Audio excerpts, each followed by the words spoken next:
Hello, and welcome to Secure Talk, a podcast where we explore the critical world of information security innovation and compliance.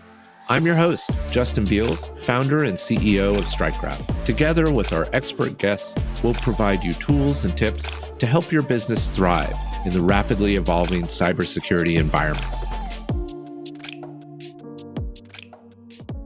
Hello, everyone, and welcome to Secure Talk. I'm your host, Justin Beals. In February 2024, a cybersecurity disaster unfolded that would become the largest healthcare data breach in history.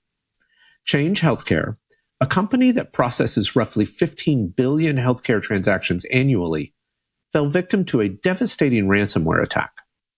The company had invested millions in technical cybersecurity measures, but within hours, their systems went dark across the nation. What went wrong? As the investigation revealed, attackers gained access through a simple vulnerability, a Citrix server without multi-factor authentication enabled. This single oversight led to the compromise of data from an estimated 190 million Americans and disrupted healthcare payments nationwide. United Health Group, Change's parent company, ultimately paid a $22 million ransom and reported total losses exceeding $2.9 billion. The painful truth emerged. Despite substantial investments in technology, they had missed critical elements of comprehensive security governance. This situation plays out repeatedly across organizations of every size. We've convinced ourselves that cybersecurity is primarily a technical problem that can be solved with better technology. But in reality, up to half of our attack surface lies completely outside of technology, in our governance, our policies, our people, and our processes. Today, we're diving into what it truly means to build a comprehensive security program that addresses not just the technical controls, but the entire ring of security. We'll explore why frameworks and checklists, while valuable starting points, are insufficient on their own. And we'll discuss how creating a culture of security means connecting protection of company assets to protection of personal assets. And finally, we'll learn why, despite billions spent on security technology, breaches continue to increase at an alarming rate. Our guest today is Bryant Tow, the Chief Security Officer at LeapFrog. Bryant and his team assist clients with complete security programs that include strategy, governance, and operations, focusing on managing risk within LeapFrog's ring of security methodology. Bryant has more than 25 years of experience leading teams focused on technology, cyber risk management, and physical risk management. He has held responsibilities as an entrepreneur and a senior executive in all aspects of risk management, including thought leadership in the area of cybersecurity, award-winning development of security solutions, and management within large global enterprises. He has held executive leadership positions in multinational consulting firms and been involved in several startups. Recently, he was the Chief Security Officer for CSC's Financial Services Group and was responsible for securing 143 applications in 52 different countries. Bryant's leadership positions across the security industry include the Department of Homeland Security Sector Coordinating Council, ISSA, ISACA, and as a board member and vice president of InfraGard National Members Alliance. He also has published several books and articles on cybersecurity topics and has received several awards, including the Governor's Office of Homeland Security Award for exceptional contribution in recognition of outstanding support of Tennessee's counterterrorism program. Join me for this eye-opening conversation about why cybersecurity is never just a technology problem, and how to build a security program that protects what matters most. Bryant, thanks for joining us today on Secure Talk. We really appreciate it. Absolutely. Glad to be here. Thank you. Now, you're the Chief Security Officer at LeapFrog Services. Tell us a little bit about how those interconnect, being a Chief Security Officer and what LeapFrog does and why it matters. Yeah, a bit of an interesting story how all that came to pass. The Cliff Notes version is I was speaking. I speak around the country. I was speaking at a conference in Atlanta, and a gentleman that was a LeapFrog customer who was basically the VP of IT, I guess, for his organization, had seen me speak. And I was top of mind when there was a security event. So he had reached out to my local people there in Atlanta, because at that time I owned a cybersecurity consulting company called Cyber Solutions that I owned for 7 years. Okay. Yeah. So LeapFrog was absolutely wonderful to work with. So you can imagine, right, being the third-party security guy coming into the IT provider where there was just an event. It could be pretty contentious, but it was never that way at all. They were always just so great to work with, and just very forthcoming with information and sharing ideas, and we need to do this and this and this and all that. So cut to over the course of about the next 3 years or so, we ended up working together with many clients, and that eventually led to an acquisition.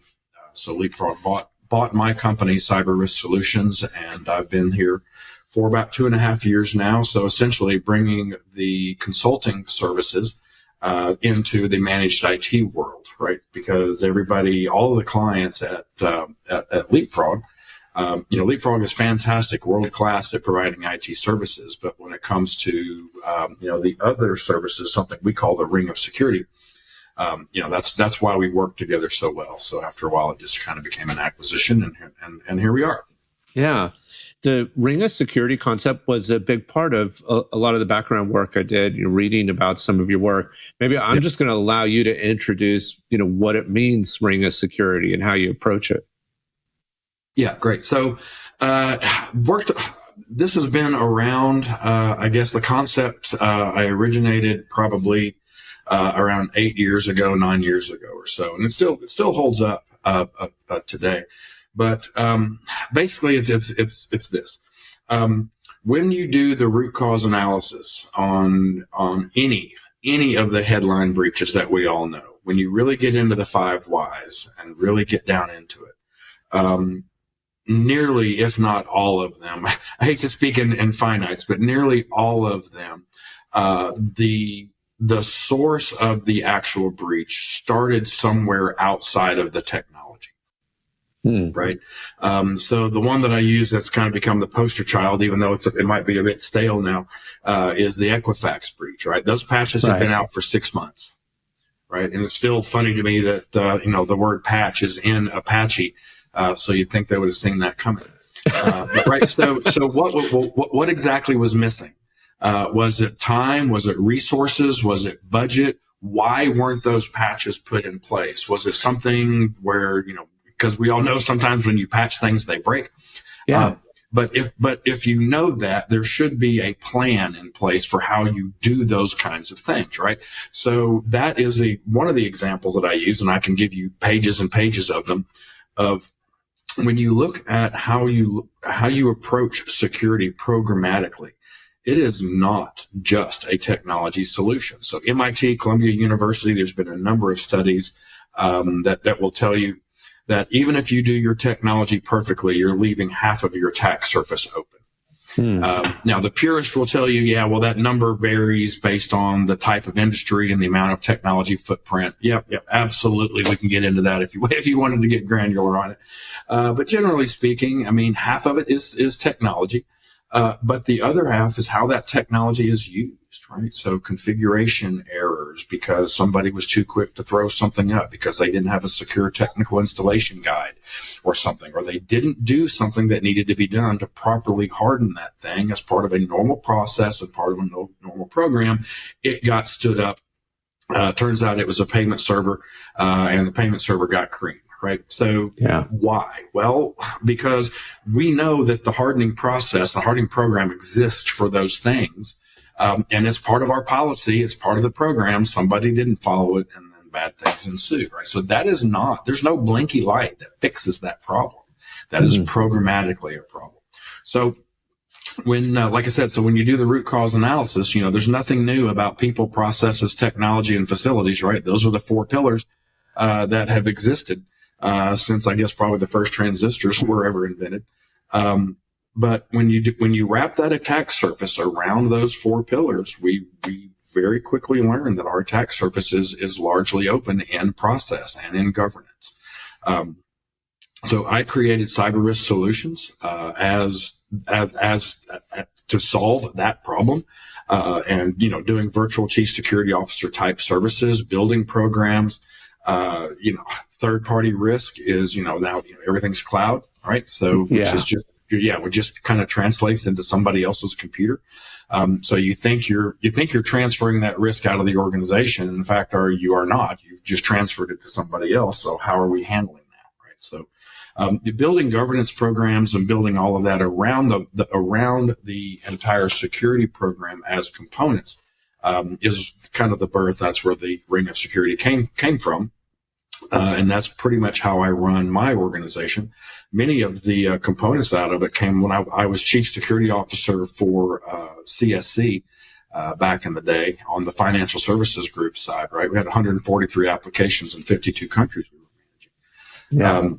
And the amount of programmatic, what we would call today now DevSecOps, right, around operational security and development. So there's a lot of those kind of things. So a lot of the concepts that I still use today in my programs come from that era, right? So they still kind of hold up. Yeah, it's certainly interesting to me. I feel like about the time that you were working on this Ring of Security information is when we started seeing some of these governance requirements come out that did touch on all these aspects. I talk to folks all the time that are just coming into their first compliance outcome, and they're like, oh, this is a cybersecurity issue. And I'm like, couldn't be farther from the truth. That's what I thought when I sat down and looked at it. And then I started getting a bunch of HR requirements. Yeah. Right. Yeah. So even today, and one of the battles that I fight on a fairly regular basis is because LeapFrog is a technology provider. Right. Most of our points of contact into our clients are technologists, right? That would make sense, right? So you have the point of contact. So we are seen as technology only. Trying to go back and say, this only covers half of your attack surface. We really need to look at all these others. Okay. And so because of that, when the technology side of the house, when they look at security frameworks, they immediately go to the CIS. Yeah. And, I roll my eyes because I'm like, CIS is great. I have no problem with it on the technical side of things, but there's nothing in the CIS that's going to framework you a business impact analysis, right? It will mention training, but it doesn't mention culture. It doesn't mention culture. It doesn't mention, I think everybody agree from SANS all the way down that a once a year training might get you compliance, but it does not protect your organization, right? We want to build a culture of security within the organization and what that looks like programmatically. So CIS, because of the position in the organization and the technology there, I very often have to go back and try to have people understand that CIS is great for technology, but it does not build program. Right? And no one framework is going to fit any organization. Whether it's 853, 2700 EIEIO, whatever they are, CMMC for federal, whatever. There's still going to be areas programmatically that you're going to want to amplify in some cases and then de-amplify in other cases, and have compensating controls around things, right? Because they might not exactly apply. Yeah. This resonates with me, but I'm curious. I think there's a lot of ideas on building up this culture, so to speak, training being the most common lever people pull. What do you like doing from a culture perspective, even inside your own teams focused on security themselves? Yeah. Well, anybody that knows me knows I do things just about, as we say here in the South, about half a bubble off plumb. Right. So I do look at things a little differently, and the standard answer is going to be something around small doses, like microdosing security. Thoughts of the day, thoughts of the month, posters, things like that. Phishing testing is of course great, right? Right. And all of those kind of things. One of the things that I have done over the years that has been the most successful, so I would say the most impactful on culture, is to step outside of the organization, and we would do training on cyber at home. Mm. And we would talk about their kids, talk about the websites, talk about the apps, talk about all of the things like that you would want to be concerned about for cyber in your home.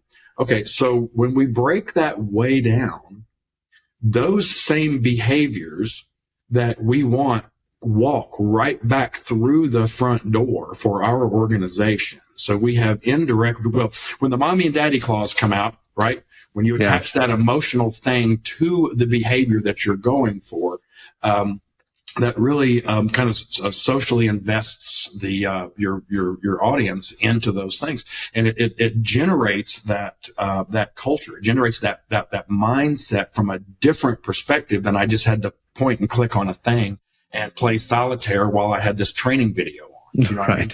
Oh, right. yeah. So when you commit to that, and that the security and the protections that we are putting in place are not just the digital assets. We want to protect the human asset on that side of it, right? Because at the end of the day, the paycheck that they are counting on to come home so they can put food on the table. I mean, you have, and people think I'm insane, but I got a call late this past Friday from a smaller firm that got ransomware, had nothing in place, had no cyber, and the ransom was more than their annual budget. Yeah. Right. So we call those extinction level events. And people think I'm nuts, but it is happening more and more and more and more. So building that culture is very, very important, right? Mm-hmm. I think this is intriguing to me because by teaching them about cybersecurity was probably something they're very intrinsically motivated around. I mean, we have to be fair that this seems like something that's changing about your job when we talk about security training in the company space, but we're intrinsically motivated to protect our family. And now you're pulling that back, as you say, I back in the door. Yeah. So find that idea in one of these frameworks, right? Yeah. It's not there, right? Yeah. Because it's not, as I say, it's about half a bubble off plum, I guess. But I do events, typically in October, Cybersecurity Awareness Month, so everybody does their stuff around that time. But we do something called a Cyber Palooza. I literally have crime tape from the FBI, and I'll mark off a cube and put a red light in it and put 5 or 6 security violations in the cube, and then have people guess on it and then draw a thing to win a gift, to win some kind of a prize or something like that, right? Make a game out of it, and then just relish in the people that are in the break room cheating. Oh, did you get that one? Did I get that? Oh, I didn't get that one. Oh, man, I need to do, right. Which is awesome. I love that. I love the conversation. I love the interaction. I love the whole thing around all of that. Yeah. When you attach that emotion to it, when you make it social and you make it more inclusive and all of that, then you're going to get a lot more thought process, and a lot of that too. And coming back to the home cyber training, when people take a test or they take a training and then maybe it has a quiz or a test or something after it, that's going to teach you the what. Yeah. Right. Don't do this. This is what a phishing email is. This is what that is. That's what that is. And very, very few of these trainings ever actually get to the why. Why is this actually important to the organization? What is the actual risk? What could happen if you clicked on that thing and launched a wiper or some kind of malware or ranting, whatever? What could and most of these cyber trainings don't get into the reason we are doing this is because this is a significant risk in the organization. A lot of them will throw a bunch of statistics. Right. Mm-hmm. Sales 101, facts tell and stories sell. Right. So they'll start, 75% of this and 90% of that and all that. And it goes, right by them. Yeah. But when they start, I'll come back to the thing, we start talking about your kids, or when you start talking about, the potential loss in the business. I mean, this could potentially be your job. Not because you clicked it and got fired, but because now we're sitting on $5 million with no cyber insurance, and we have no data left, and our reputation's been damaged, and we have to close the doors. Yeah. Right. Yeah. May seem a touch dramatic, but I don't know how else to explain it. The stakes are high. And I think we've got to be self-aware about that as a team too. So one of the things that I've found that helped us with our security culture is transparency around responsibility. So like everybody knows what everybody's supposed to do. And in that transparency, it kind of creates this culture of expectation that like I do some security and you do some security. And that's helped too, to your point about it being a social, construct that we need to work with. Yeah. Yeah. And so we use the Know Before product, not to particularly promote a product, but whether, a lot of learning management systems have cyber training in them. Yeah. And, the bulk of them do pretty well. But ... right. That application, that program, regardless of which one it is, cannot know what your incident response plan is. Right. It cannot know what your social media policy is. It cannot know where to get information on your policies. Right. Go down the list. It is teaching you the what. So for all of our VCSO, the Virtual Chief Security Officer clients, where we do fractional CSO services, all of our VCSO clients, we do supplemental training to the Know Before. So you're going to get 30 minutes of Know Before, whatever we have. Some clients have compliance targets. So, HIPAA's obviously different, whatever. Yeah. But we also do the training on if something like this happens, right? So we go back to the incident response plan and we look at your level and say, okay, if this happens, this is what you do, right? And a standard box training program can't do that. Right. And that's really where it becomes effective is when it becomes personal enough within the organization that if it's this, you need to contact your supervisor. If it's this, you need to go straight to HR and not contact your supervisor. Right. We can kind of imply what those incidents might be. Right. So, yeah. It's interesting. I feel a little like a Luddite saying this, but we went back and we have our security leader do an annual security training with our team. Yeah. And for that point, like I'd rather him spend an hour constructing what are our methods and processes and expectations. What type of data do we deal with? Like a lot of people only have one perspective of the data that we manage and not understanding what the other data elements are and why they're valuable and what the risks are around them. That is specific to us. Well, it is. I'm going to say yes. It is individualized and specific, but it is to me one of the most common things that is missed. Because if you don't have a business impact analysis, that's really where the core of all of this starts. Yeah. And the more of these things that we do for clients, you realize people just really genuinely don't know, the value of their data. So, if you get into a ransomware attack, are you going to wait until then to determine the valuation of your data, determine whether or not you're a payer?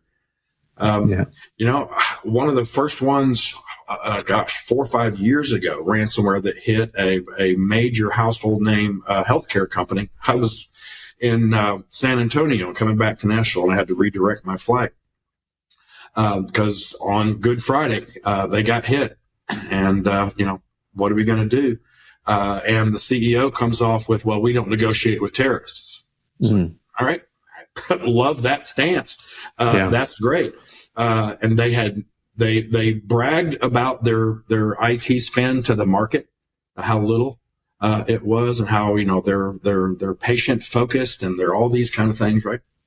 Right. So turns out they have no business impact analysis. They have somebody used the word Bluebird, all lowercase, for their password on their administrative remote access for their backups. So the backups got burst, and then the encryption, right? Okay, so cut forward, and you have a homegrown HR system. We have reverse engineered as best as we can. It's going to take somewhere between 5 and 6, maybe 7 engineers, upwards of 4 months, to get this rebuilt in such a way. And you're 10 days away from cutting payroll checks.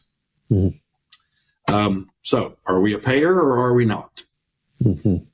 Right. Then nothing like that at all. No consideration for this is a homegrown HR system. We might need to have some immutable backup somewhere and an ability to at least restore the right. So there was no consideration for impact analysis, no consideration for incident response, business continuity, disaster recovery. Throw all of the words out there, right? And you don't want to wait until your hair is on fire and you're running down the street to have to make, what was potentially millions of dollars in business decisions. Yeah. Bryant, I read in your background that you served on the Department of Homeland Security Sector Coordinating Council. Yeah, tell me a little bit about what your role was there and the purpose of that group, and I have some questions about, the impact. Yeah. Yeah. So so there are a couple of different models. So you have the IT ISACs, the Information Sharing and Analysis Centers, that at that point had been stood up. Pete Aller was one of the original founders, I believe, of all that, worked with those guys. And then DHS decided they wanted to do an Information Sharing and Analysis Center type model around federal. And that's where the sector coordinating councils kind of got born. And so we basically there's 17 critical infrastructures. I think at that time, the number seems to change from time to time based on administrations and what critical priorities are. But however many critical infrastructures that there were considered, and then each sector within that area. So if you are, SCADA systems on bridges or transportation and that kind of thing, right? So we learned, working with the truckers associations and that kind of thing in transportation. We learned, I live in Nashville, Tennessee. We learned that something like, I shouldn't throw a number because somebody's going to go look it up, but like 80% of the toxic waste drives right down I-40 through Nashville, right? Yeah. So there's things like that we needed to consider. So across all of the different sectors, being the IT guy, I was obviously involved in the IT sector coordinating council, which was really unique in its position because we touched a lot of the different sectors. Right. Because IT, being IT, I mean, you can't run. I mean, you can't make carpet in a manufacturing warehouse now without having a significant IT function, right? I mean, right. McDonald's has as many programmers as some consulting companies, right? Yeah. And they ask you if you're going to order with the app when you pull up, right? So we touched a lot of those. But the mission was not just around information sharing. It was around setting best practices based on threats. Mm-hmm. So being able to have some really good threat modeling, really good visibility into tools and technology as it's coming up, and just really kind of become the center point for all of those things with some really, really smart people in the room. I really, really enjoyed that work a lot. And so with this group, did you work on the NIST cybersecurity framework, the CSF work broadly and used for multiple marketplaces? Yeah, this was pre-CFS, but part of the work was developing a consistent structure. We had NIST in the room, of course, so a lot of the things that came out of the 800 series would have come out of that room, very much so. Like everybody spouts off 53, right? But the 800-61, right, that you don't hear a lot about, the incident response portion of that those types of documents would have heavily been influenced by that council. Yeah. What do you think about the proliferation of compliance frameworks broadly? Has it been helpful to have a lot of them? Catch-22. Maybe it's better to view it in an increasingly threatened world where we need more and more precision. I don't know. Yeah. And I'm going to give you again, half a bubble. But I'm going to give you two completely juxtaposed opinions on this same exact topic. Okay? Yes. Okay. So the first one is we love our frameworks. because it brings a commonality. Which there's another tangential spectrum too, because commonality means a single way to attack, because we know what people that are using this framework are doing.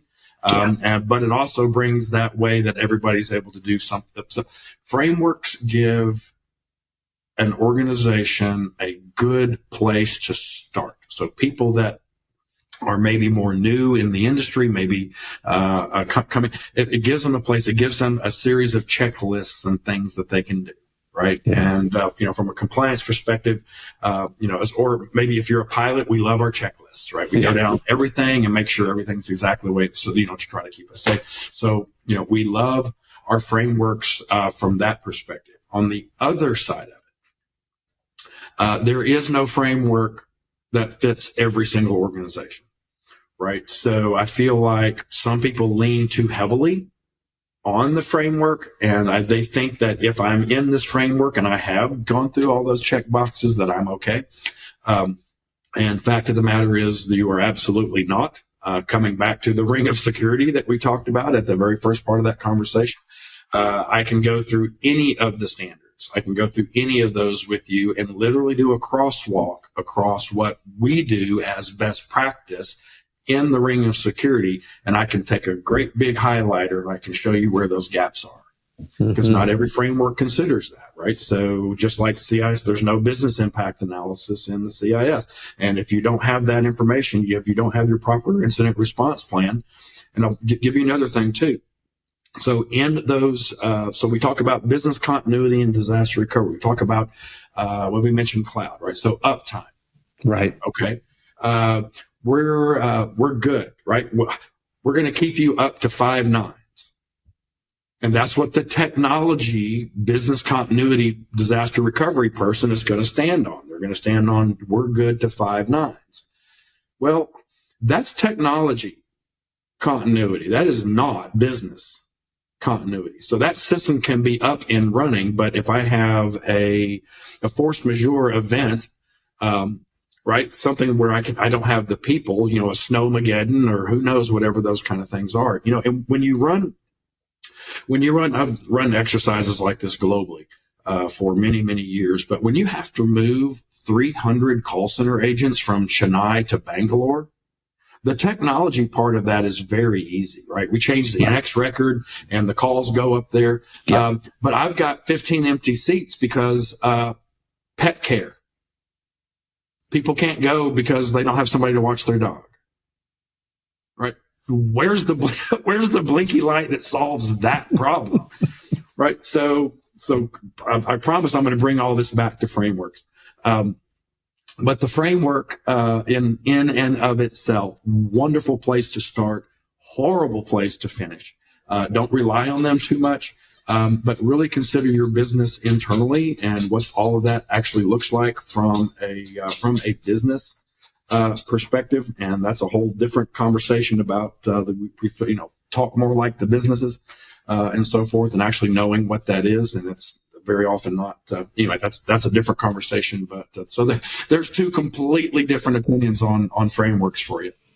Yeah. One thing that does deeply resonate with me is, I don't think enough people read the actual frameworks when they get into them.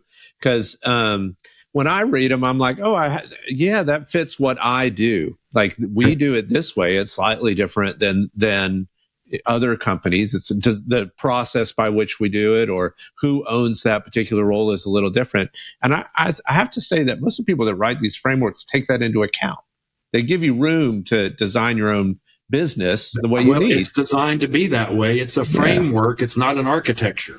Right. Yeah. And most people, when they're looking for, I would love to get into the Google Analytics for this, but I would argue that most people, when they're looking for the framework, they're not looking for the framework document. They're looking for the spreadsheet.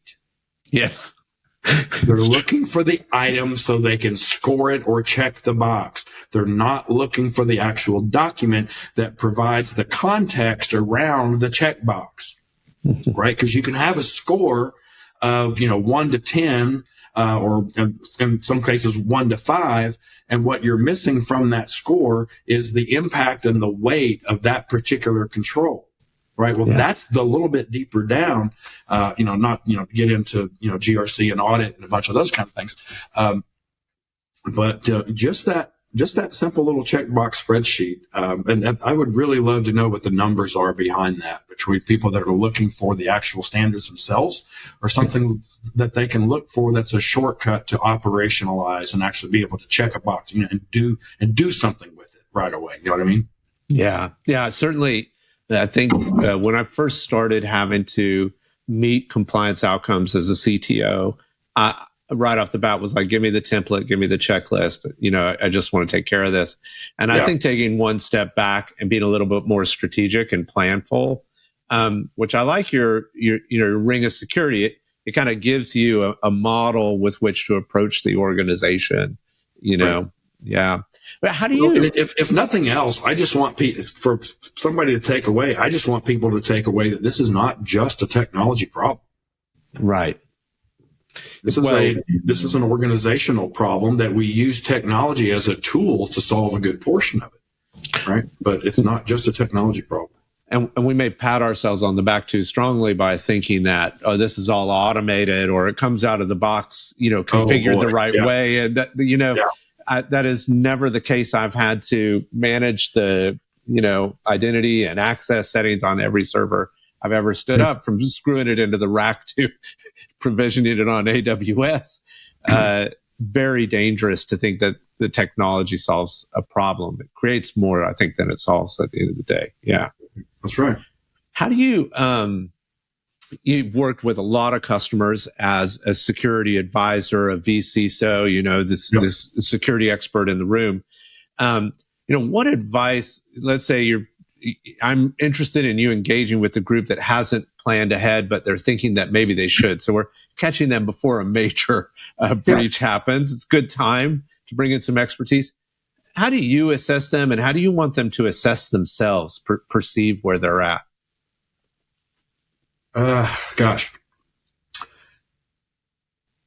Well, depending on what level, if we're talking at the executive and the board level, that's a completely different conversation, right? Yeah. So if we're talking at that level, then what I want them to understand is, and I typically do it through a series of questions. If you were to get hit today, and the ransom was this much money, what would you do? Do we know? Right? And the questions are not designed to get an answer. They're designed to provoke a thought. Yeah. Right. So what is the most important part of the business? Right. So when you look at your accounts receivables, and where's the bulk of that money coming from, and what is our attack surface, is our protection plan, our systems architecture, is that designed commensurate with how we're running the business? Mm-hmm. Right? Because Bruce Schneier once said, something is properly protected when you spend more money to protect it than it's worth, right? Which is still kind of funny to say, but I was speaking at a conference in Dallas this past weekend, and with 5 others total, brilliant technologists. And the question was asked at the end, what keeps you up at night? Mm-hmm. It's always the way people like to end these panel discussions. And once again, doing things a little bit differently.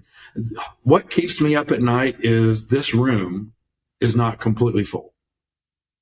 We had about half of the conference in the room. This room is not completely full. And what that tells me is there is not a universal understanding of the actual risk that's involved. That for the things that we are talking about right now, and the problems that we are trying to help you solve, that this room is not full. That bothers me, right? More than, whether or not it's Scattered Spider or some groups, that's doing this or doing that or whatever the latest thread is. Yeah, because those things come and go.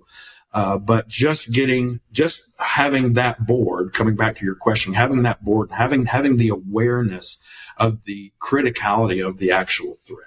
You'll put on a helmet if you get on a motorcycle, or you put a seatbelt on your way home, because that's your tendency now, right? 30 years ago, we didn't do that. Right, 30 years ago, we were not as aware of the potential threats as we are now. Right, so there's a direct correlation between traffic safety and internet security. Right. I mean, you can literally look, and I've had a couple of people suggest that I write that, but you can literally look at the evolution of traffic safety from making the roads safer, making the vehicles safer, and then changing the culture of the user.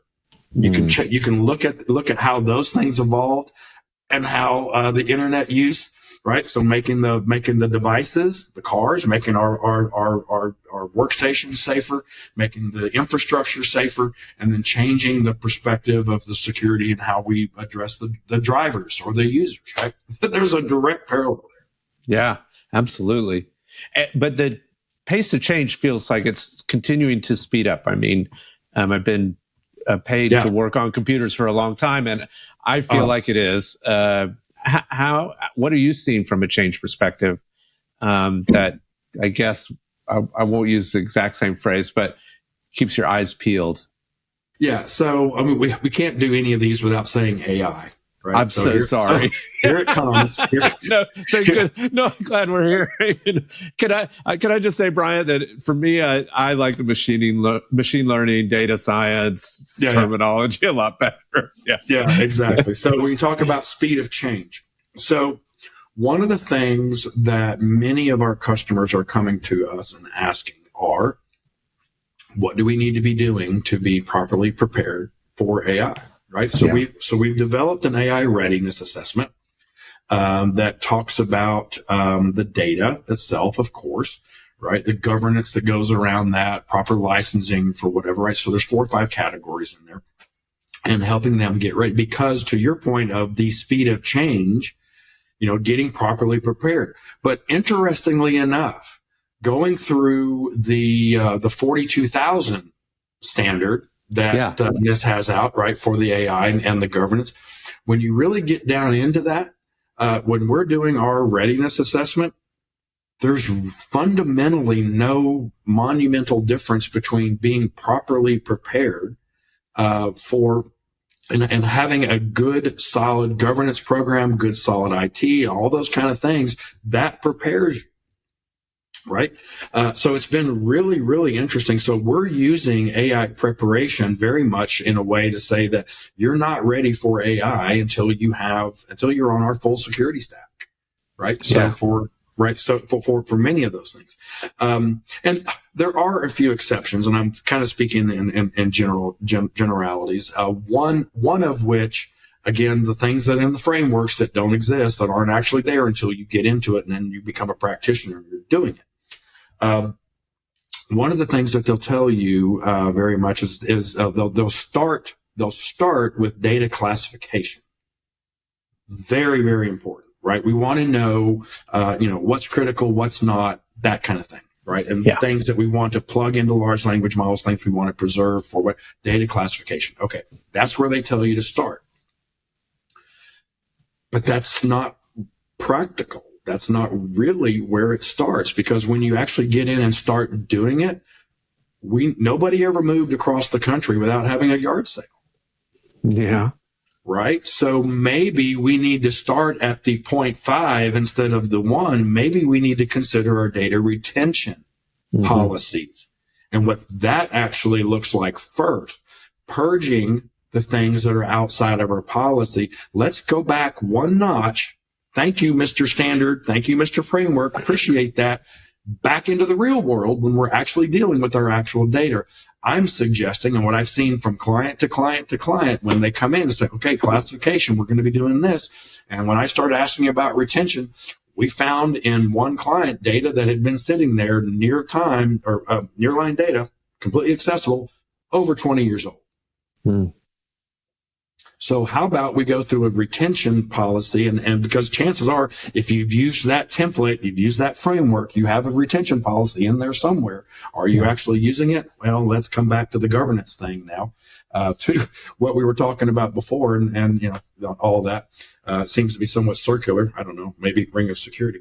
But right, so going back into data retention, executing those things, getting that cleaned up first. Now let's classify it. Now let's get it plugged in whatever way that we intend to use that data. Right. So that's kind of a culmination of 2 or 3 things: talking about frameworks, talking about governance, talking about speed of change and data, and kind of where some of those things hit and miss. I think what you and I probably deeply agree on is that you need this strategic approach, to your security before you can really even adopt a framework.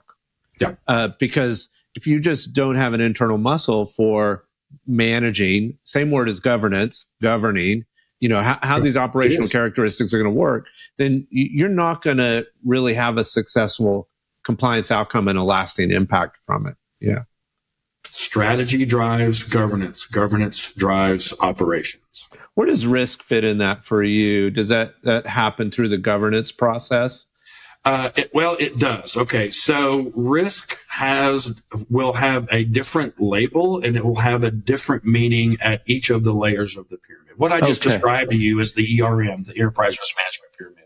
Yeah, that's not new. I didn't come up with it. It's been around for 20 years. But strategy at the top of that, at the pyramid. Risk at that strategy level goes across the organization. Mm-hmm. Right. I mean, where we typically draw the line is like interest rate fluctuations, right? We don't get into that part of it because they have, a lot of great analysts, and you get into compliance and that kind of thing. In the banking world, those are 2 different things. But when we look at risk overall, at the strategic level, we're looking at risk in valuation. Right, we're looking at risk and loss of sales, loss of shareholder value. Looking at risk, and that's where you hear, especially now with the SEC stuff, you're really starting to hear, thank God, and we're going in the right direction. But you're starting to hear the word materiality come out of a security person's mouth. Yeah, and that is wonderful, right? Because what that is forcing the security guy to look through that lens of business and even understand what materiality is. Mm-hmm. Right, because, and then so, the common definition, materiality by the SEC's definition, is when a decision if a decision on a stock price, on a buy or sell, could be made based on that topic, then it's material. Yep. Right. So as a security person, we have to look through that lens of business on, we have this security event. And we're talking about $1 million of a multi-billion-dollar company. Is that material? Well, the ransom might be $1 million, but we also have reputational damage. We've got breach notification. We've got all these other different things and costs that could end up being right. So a lot of questions that we have to answer. So coming back to your question about risk, it's different at each level. Yeah. Right. So materiality being at that top part of the triangle, and then you get into operational. Now we have risks that are a little bit different. We have risks in compliance errors or non-compliance. Now we've got fines and things like that could be. Would that rise to the level of materiality? Maybe, maybe not, but it would be a different way to think about it. All right. And then risks down at the operational level. People clicking on this and opening up that. Now you're talking about kind of the bits and bytes and what those risks would be, and could they potentially bubble up? Always bubble up, never bubble down. Yeah, it's a hard discussion because everyone can think about what they most fear. It's usually existential and that they don't have control over it. But then you start getting a team into a weird loop about a risk that isn't really anything they have any control over, because they're thinking strategically for the whole business or what's happening in the country outside of them. And I think being able to winnow them in to be like, we're only looking at risks on this layer of what we're doing. Yeah. Right. Well, Bryant, we have blown through our time together. I've really enjoyed the conversation.